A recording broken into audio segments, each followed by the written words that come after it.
சரி, அந்த தொல் திராவிட மொழி எதுன்னு கேட்டா தமிழ் கல்வெட்டை தூக்கி காட்டுவாங்க. கற்றறிந்த உண்மையுள்ள அறிஞர்கள் வந்து தமிழ் தான் ஆதி மொழி, அதிலிருந்து தான் பிற மொழிகள் தோன்றியது அப்படின்றத ஏத்துக்கிட்டாலும் At one time we all spoke the same language on the planet. And the last time we all spoke the same language, the language was the Tamil language of India.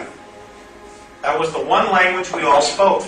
பலர் வந்து அதை ஏத்துக்கவே மாட்டாங்க. இல்ல அது எப்படி தமிழுக்கு மட்டும் தனியா இதாகும், அதெல்லாம் கிடையாது, பிற மொழி போல தமிழும் ஒரு இதுல இருந்து பிரிந்ததுதான் அப்படின்னு சொல்லிட்டு மல்லு கட்டுவாங்க. இதை பற்றி புரிதல் இல்லாத பலருக்கு வந்து இதை பாக்குறப்ப மேல கோபம் வரலாம். என்னடா அந்த தம்பி ஏதோ உளறிக்கிட்டு இருக்கு, என்ன இந்த அண்ணன் ஏதோ உளறிக்கிட்டு இருக்கான், என்ன இந்த பையன் பைத்தியக்கார மாதிரி ஏதோ சொல்லிக்கிட்டு இருக்கான் அப்படின்னு தோணலாம். எனக்கும் ஆரம்பத்துல இந்த திராவிடம் பற்றியும் தமிழ் தேசியம் பற்றியும் என்னது இது ஒண்ணுமே விளங்கலையே அப்படின்னு தான் இருந்தது. ஆனா என்னைக்கு மறைந்த ஐயா ஒரிசா பால் அவர்களுடைய ஆய்வுகளையும் மன்னர் மன்னன் அண்ணா அவர்களுடைய ஆய்வுகளையும் நாணயவியல் குறித்த அந்த தொகுப்புகளையும் பார்க்க ஆரம்பிச்சனோ, படிக்க ஆரம்பிச்சனோ, அப்பதான் எனக்கு இது குறித்த திராவிடம் குறித்த புரிதலும் தமிழ் தேசியம் குறித்த தெளிவும் கிடைத்தது. எகிப்துல மூவேந்தர்கள் ஒருவரான சேரருடைய நாணயம் கிடைத்தது. அதை அந்த கேரள அரசாங்கம் வந்து அதை பெருமையா சொல்லிக்கிட்டு இருக்காங்க. தமிழுக்கு இத்தனை பெருமையான விடயங்கள் பல இடங்கள்ல கிடைக்கதில்லை. ஆனா அது குறித்து ஏதாவது முயற்சி எடுப்பாங்களா, அது குறித்து முன்னெடுப்பு எடுத்தாங்களான்னா கிடையாது. இப்போ ஏன் கொஞ்சம் கொஞ்சமா ஒத்துக்கிறாங்கன்னா தமிழ் தேசியத்தின் எழுச்சி குரல் வந்து உலக அளவுல பெருமளவுல ஒலிக்க ஆரம்பிச்சிருக்கு.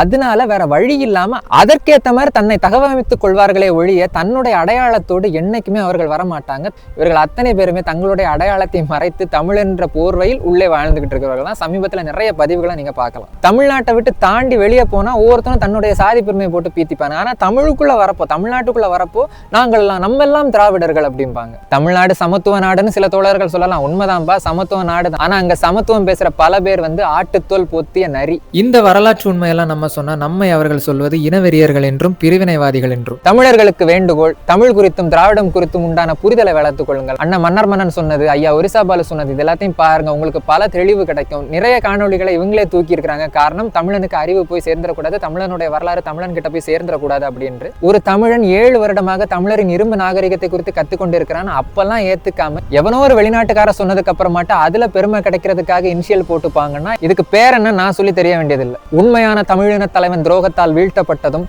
தமிழ்நாட்டை தமிழர்கள் ஆளாமல் போனதற்கு காரணமே இந்த நிலைமை. தமிழ் வென்றே தீரும். நம்மளுடைய வரலாறு நம்மளை சுத்தியே தான் இருக்குது. ஆனா அதை தேட விடாம சிதறடிக்கப்பட்டு கொண்டிருக்கிறீர்கள். தயவு செய்து தமிழர்கள் விழித்துக் கொள்ளுமாறு கேட்டுக்கொள்கிறேன். வெல்க தமிழ்.